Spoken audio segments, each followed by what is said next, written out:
Well, hello guys. So I wanted to share that video from Brian Welch, but I wanted to first come on and just do like a pre-warning.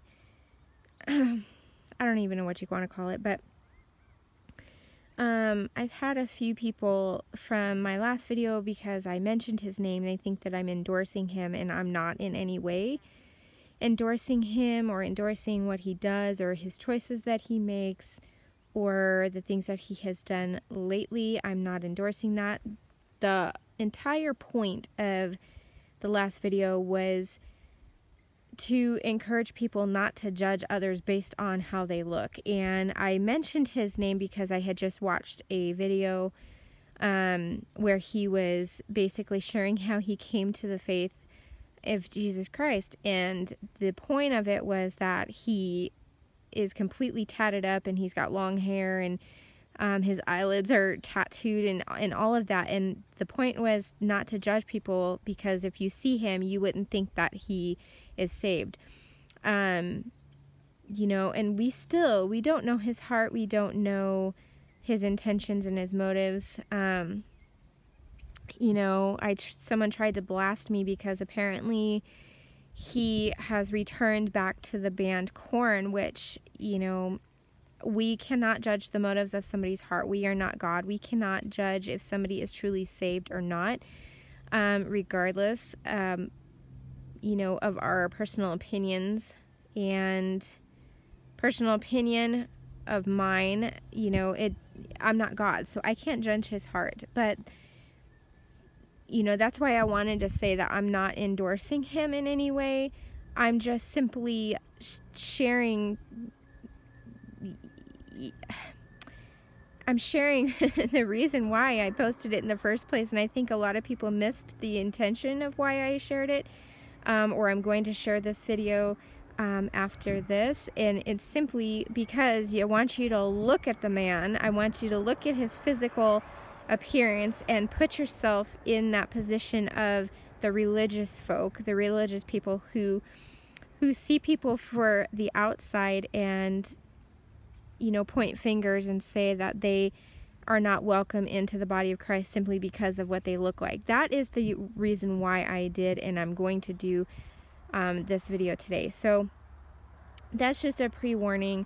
So, you know, in all flashing letters, I'm not endorsing the man. You know, what he's done lately, you know, is not something that I would endorse. I would never endorse the band Korn. They are very satanic. They have a lot of, you know, filthy language, and I would never endorse that. I would never encourage anybody to listen to that. You know, and if that's something that he does, if he goes back to the band Korn and he's singing these disgusting sexual perverted lyrics while he's claiming Christ, that's something that he's going to have to answer for, and that's something that he is going to have to, you know, that's between him and God. That's between his relationship with God. If he is truly a born-again Christian, then that's not for any of us to judge. That's not for us to say, well, you know, it's not for us to examine his heart. So with that being said, guys, I'm going to play the video that I was speaking of the last time and just take it for what you will. And, you know, and don't be like the religious folk that, you know, look at the outside appearance and say that they're not welcome in the body. So with that, guys, I'm gonna leave that with you, and I'll play the video here in a second, and I will be back next time. There's a few things I wanted to talk about, so I'll be back next time, and until then, may you be richly blessed. On a peaceful Arizona afternoon, Brian Welch and his daughter Janaea share a mutual love for music. That's a song! But just a few years ago, Brian would have given anything for just a few moments of peace. I want to be here for Janaea. I want her to, she lost her mom to drugs, and I just need your help. Please, just help me, God. I said it from my heart. Are you ready? Known to his fans and friends around the world as Head, Brian made it big, multi-platinum big, as co-founder and lead guitarist of the band Korn. The second record came out, hit number 3 on the Billboard chart. When we go to the third album, the album goes like 100,000 copies a week we start selling. We kept climbing. Korn kept on selling records, more videos, more fame, huge shows. The band's unique sound, called nu metal, is a mixture of heavy metal and alternative rock. It catapulted these 5 friends from Bakersfield, California into superstardom. And while most of the world saw Brian the rock star, the man who had it all, Brian tells a different story of how he was dying inside and attempted to kill the pain with drugs and alcohol. I go back on the road and I start drinking, you know, and just be like, okay guys, let's party. Sweep all the pain under the rug, kept sweeping it under the rug. While it didn't seem to affect his music, it had a devastating effect on his marriage. I'd go home and me and my ex-wife would do drugs and fight while Korn's just climbing up to the top. Brian tried several times to quit the drugs, but he was powerless to fight them. Then the arrival of his daughter Janaea changed everything. Brian and his wife Rebecca went on the straight and narrow, at least for a while. And that was like the best thing. That I was like, life's going to be good now. Life's going to be good. I got my band, I got my wife, I got my baby. We're still climbing up. And then I go back on tour. I got clean while she was born and stuff. I go back on tour, pop open the beers after the first show. I'm instantly hooked again. Rebecca starts doing speed at home with the baby. And I'm still climbing, you know, success. And home is just horrible. Rebecca's missing. I'm missing my baby so bad. When I come home, I'm so drunk or hungover. And then I spent a couple days with my kid. I ended up bumping into someone that does speed. I do speed at home with my kid. And it just gets worse at home while the success grows, you know? Then his wife left him and Janaea, and they divorced. I panicked. I mean, nothing. My rock star dream, my money, nothing, none of my power, none of my gangster friends could stop that trauma from happening. Eventually, Brian won custody of Janaea. But that started a tug of war in his heart. He wanted to take care of his daughter, but hated exposing her to the wild party life of Korn. How could you leave a huge band that's like one of the biggest bands, like it's coming around, rock bands, that changed like music, you know? It's like, how can you leave that? But how can I not be there for my daughter? As Brian agonized over his decision, he dove deeper and deeper into drugs and alcohol. Then one day, he heard his daughter singing a Korn song. When I heard Janaea singing a Korn song called Adidas, it stands for All Day I Dream About Sex. It's like a party song, you know. And when she sang that, you know, she didn't know what she was singing, but it was like, well, what am I doing to my kid, you know? I felt like a loser, the biggest loser in the world. And that's when, around the time when I was having those thoughts, you know, I'm no good for this kid, you know. During that time, Brian went into real estate with 2 partners who happened to be Christians. They never troubled Brian with their faith until... At one point, you reached out to them. What happened? What made you reach out to them? And because you knew they were Christians. They actually reached out to me. Through an email, Brian told his partners how his life was falling apart. One of them replied with a verse from the Bible.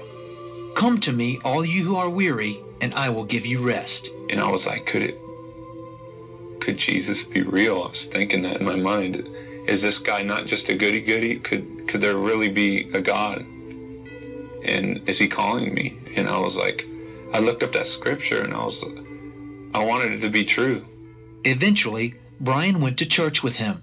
So we went to the service and the music came on and all these people went up to the front, started praying, and I was like, this place is weird. But I was drawn. I felt something going on. He said, does anybody want to receive Christ? And I did it for myself. I was like, and I said the prayer, went home, rolled up a $100 bill, laid out a big line of speed, snorted it, and said, I remember it perfectly too. I was clear. And I said, Lord, if you're real like that guy says, please take these drugs from me. I can't quit. I want to do them, but I want to stop. Brian snorted speed and read the Bible for a week, searching for answers. Then one day, and I felt this peaceful presence, and I started shaking a little bit, and I got goosebumps everywhere, and the first thing I felt was, I love you. And I was like, Father, I was frozen. I said, Father.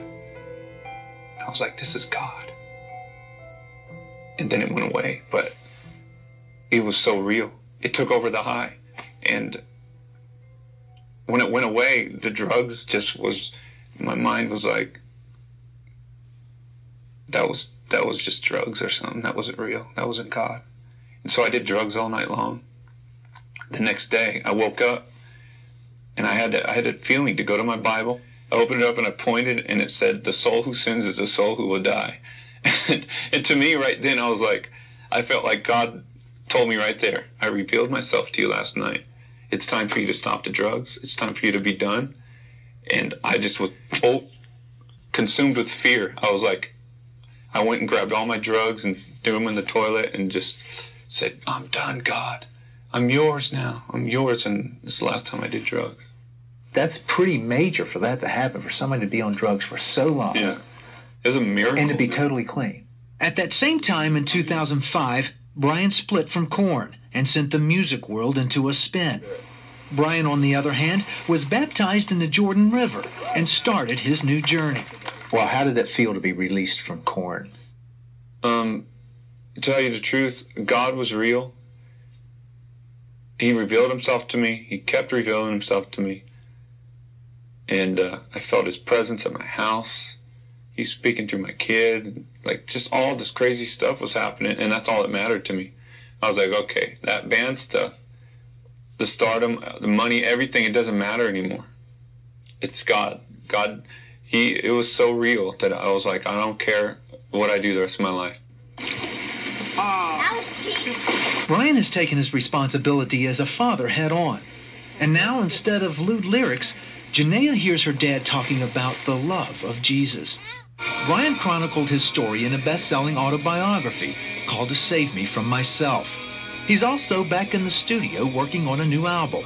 Both the book and the music reflect Brian's journey from self-destruction into the loving arms of God.